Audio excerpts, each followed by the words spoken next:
हमारे विभिन्न ज्ञानवर्धक कार्यक्रम देखने के लिए आप हमें अभी सब्सक्राइब करें, बेल आइकन को प्रेस करें ताकि आप देख सकें हमारा कार्यक्रम सबसे पहले। और अधिक जानकारी के लिए फेसबुक पेज को लाइक करना न भूलें। जय माँ इंद्राक्षी। इंद्राक्षी धाम में दर्शकों आप सभी का हम हार्दिक स्वागत करते हैं। आज के दिन जिन जातकों का जन्म दिवस है, मैरिज एनिवर्सरी है, उन सभी को हमारी तरफ से बहुत बहुत शुभकामनाएं। आज का पंचांग 29 जनवरी सन 2021 दिन शुक्रवार, माघ मास, कृष्ण पक्ष, संवत 2077, तिथि प्रतिपदा है, नक्षत्र आश्लेषा, राहु काल 10:30 से 12, दिशा शूल पश्चिम दिशा। हमसे कुछ संकेतों के बारे में सवाल पूछे गए, तो आज हम आपका एक दो संकेतों का जवाब हम देना चाहते हैं कि एक दो संकेत जो आपने ज़्यादातर हमसे पूछे हैं उनका क्या निष्कर्ष होता है। वास्तव में कुछ संकेत बड़े गजब का इशारा देते हैं, आने वाले समय की हमें सूचना देते हैं। आज मैं केवल एक दो ही संकेत की बात करूंगा और इसका पूरा वीडियो संकेत के रूप में आपको अलग से मैं देने वाला हूं। एक संकेत जो शायद आपने कभी अनुभव किया हो या ना किया हो, जब भी हम किसी कार्य के लिए कई बार निकलते हैं तो हमारा पाँव किसी चीज़ से टकरा जाता है, हमें चोट लग जाती है या हमें ठोकर लग जाती है। ध्यान रखें, जब भी आप किसी शुभ काम के लिए निकल रहे हैं, किसी भी कार्य के निकल रहे हैं और पीछे से आपको कोई टोक देता है या आपको कोई ठोकर लग जाती है, तो कहीं ना कहीं वो संकेत सही नहीं होता है। उस स्थिति में आप काम पर जाइए, लेकिन थोड़ा ठहर करके जाइए। अगर आप घर से बाहर निकले, बाहर निकलते ही कोई ठोकर सी लगी या पैर ऐसा दायां बायां पड़ा कि हम गिरते गिरते बच गए, तो हमें उस समय तुरंत नहीं निकल जाना चाहिए।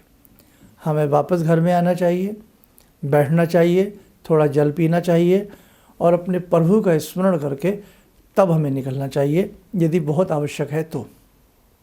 जी हाँ, इन सब बातों में बहुत लोग अंधविश्वास ढूंढ लेते हैं, लेकिन एक बात बताइए, हम गिरते गिरते बचे। जब भी हम किसी अच्छे काम के लिए जाते हैं, हमें ठोकर लग जाती है या कोई हमें बुरी तरह से टोक देता है, और बहुत लोगों ने देखा होगा कि वो कार्य फिर बनता नहीं है, और यदि बनता भी है तो वो कार्य बहुत ही मुश्किल से बनता है। तो हमसे बहुत लोगों ने पूछा कि शर्मा जी, यदि ऐसा हो, कोई हमें बार बार टोक देता हो और हमने आजमाया है, वो काम हमारा बनता नहीं है, हम घर से बाहर निकलते हैं, दायां बायां पैर हमारा मुड़ जाता है या ठोकर लगती है या पाँव में चोट लगती है, जैसे ही हम किसी काम के लिए निकलने वाले होते हैं तो हमने देखा है वो काम भी हमारा बीच में रह जाता है या होता है तो बहुत मुश्किल से होता है। हमें इसके बचाव के लिए क्या करना चाहिए? बहुत आसान उपाय बातों बातों में बताया है, फिर सुन लें। यदि ऐसा आपके साथ भी होता हो कि जैसे आप निकलें कोई टोक दे, कहाँ जा रहे हो, या आप निकले और आपको अक्सर चोट लगती है, ठोकर लगती है, उसके बचाव में हमें क्या करना है? आप निकल रहे हैं, किसी ने टोका, आप निकल रहे हैं, कोई चोट लगी या पाँव मुड़ा, आप वापस आ जाइए। जाइएगा मत, वापस आ जाइए। वापस आके आराम से पहले बैठ जाइए और थोड़ा सा ताज़ा जल पीजिएगा। सीधे हाथ से पूर्व की तरफ मुख करके थोड़ा सा जल पीजिएगा। जल पीते पीते भी भगवान का स्मरण करें और जिस देव सत्ता से, शक्ति से आप जुड़े हैं उनका ध्यान करें, अपने गुरुदेव का ध्यान करें और मन ही मन आप उनके मंत्र का उच्चारण करें। फिर थोड़ा सा ठहर करके उस मंत्र को ही पढ़ते हुए आप घर से निकलें तो अनुकूलता प्राप्त होगी। समझे आप? तो कहीं ना कहीं आपको आपके अनुकूल कार्य ईश्वर की कृपा से बनेगा। और वैसे तो कहते भी हैं, जब किसी बड़ी यात्रा पर जाना हो, कहीं जाना हो, तो गंतव्य स्थान पर जैसे ही हम निकले हैं तो दायां पाँव यानी कि राइट पाँव पहले निकालें और मंत्र पढ़ें, प्रवेशी कीजिए नगर सब काजा, हृदय राखी कौशलपुर राजा। ये एपिसोड भी मैंने सारे बना रखे हैं, लेकिन आज बात कुछ ठोकर लगने की थी, टोक टुकैया की थी। तो ऐसी स्थिति में हमें वही मंत्र जो आप पढ़ते हैं, पढ़ते पढ़ते घर से बाहर निकलना चाहिए। या आपको लगता है ऐसा मेरे कोई इष्ट नहीं है, मेरा कोई विशेष मंत्र नहीं है, तो भगवती का मंत्र है सर्वाबाधा परशमनम त्रैलोकस्य अखिलेश्वरी एवमेव त्वया कार्यमश्मत वैरी विनाशनम। इसे पढ़ें। या दीन दयाल विरद संभारी हरहु नातमम संकट भारी। ये तो सबको याद हो जाएगा ना। या और भी आसान करते हैं, हनुमान जी का ध्यान करते हो, लेकिन उस दिन नॉन वेज ना खाया हो। संकट कटे मिटे सब पीरा जो सुमरे हनुमत बलवीरा। बस हमें पाँव मड़ा, ठोकर लगी, किसी ने टोका, आ जाइए वापस, बैठिए, थोड़ा ताज़ा जल पीजिए, भगवान का स्मरण करिए, तब निकलिए। ईश्वर की कृपा से सौम्यता आएगी, ईश्वर की कृपा से वो वक्त आपकी मुट्ठी में हो जाएगा, आपके अनुकूल हो जाएगा, है ना। और यदि आपको लगे कि निकलना ही ज़रूरी है, वापस नहीं आ सकते, तो ऐसी स्थिति में जो मैंने अभी आपको 2-3 मंत्र बताए हैं, जैसे दीन दयाल विरद संभारी हरहु नाथ मम संकट भारी, दीन दयाल विरद संभारी हरहु नाथ मम संकट भारी, या संकट कटे मिटे सब पीरा जो सुमरे हनुमत बलवीरा। इसे जपते जपते जपते जपते निकल जाइएगा तो आपका कार्य बनेगा। और जहाँ कार्य के लिए जा रहे हैं वहाँ भी इस मंत्र को 2-4 बार पढ़ दीजिएगा, तो कहीं ना कहीं जो बाधाएं हैं वो ईश्वर की कृपा से दूर अवश्य होंगी। आइए साधकों, समय हो चला आज की ध्यानमाला के। आज की ध्यानमाला में जुड़ते हैं उस प्राम्बा महाशक्ति से।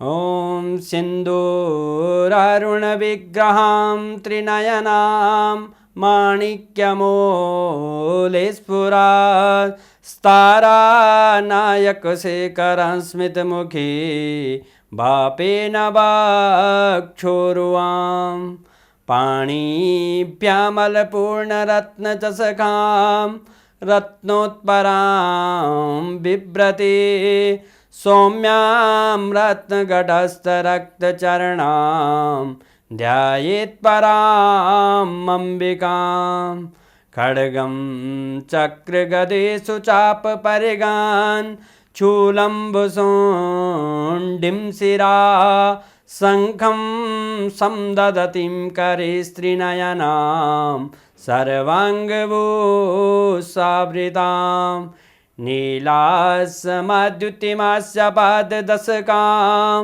सेवे महाकालिकां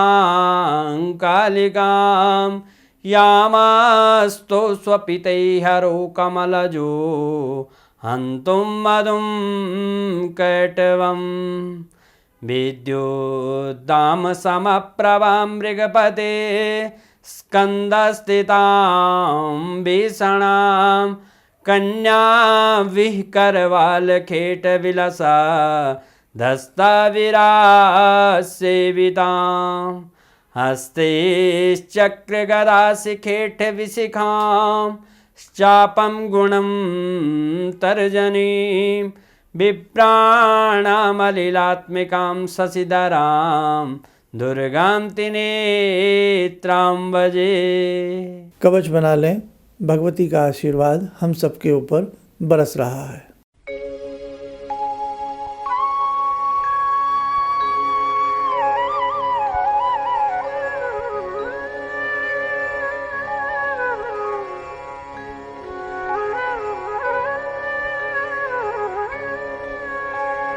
ओम बोलते हुए नेत्र खोलें, सामान्य हो जाए।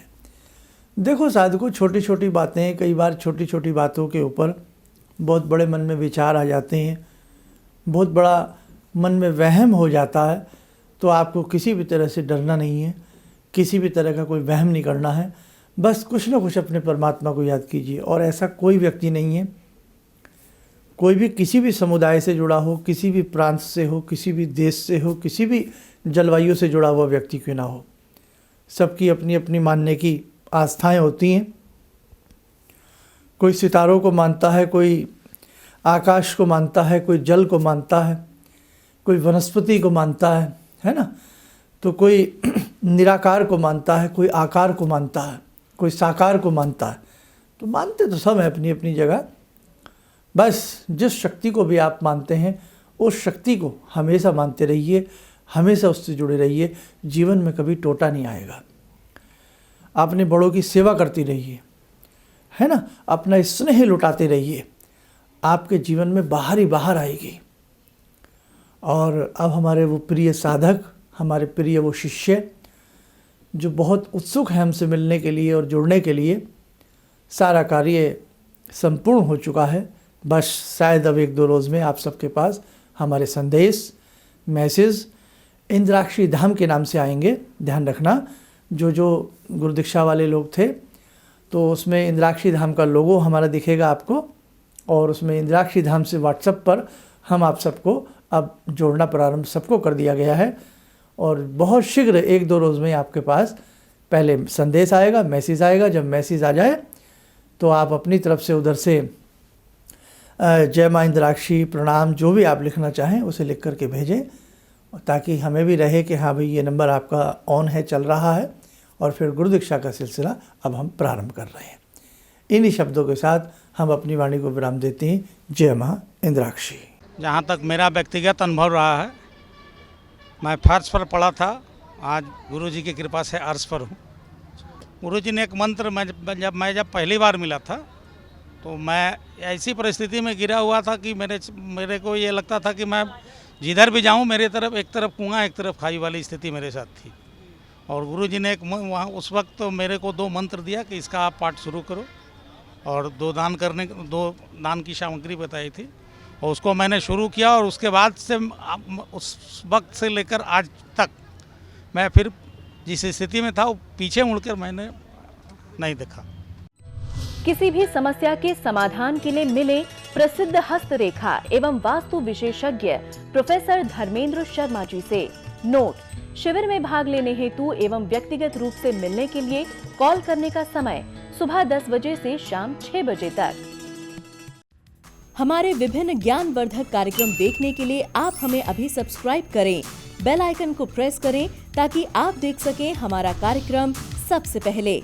और अधिक जानकारी के लिए फेसबुक पेज को लाइक करना न भूलें।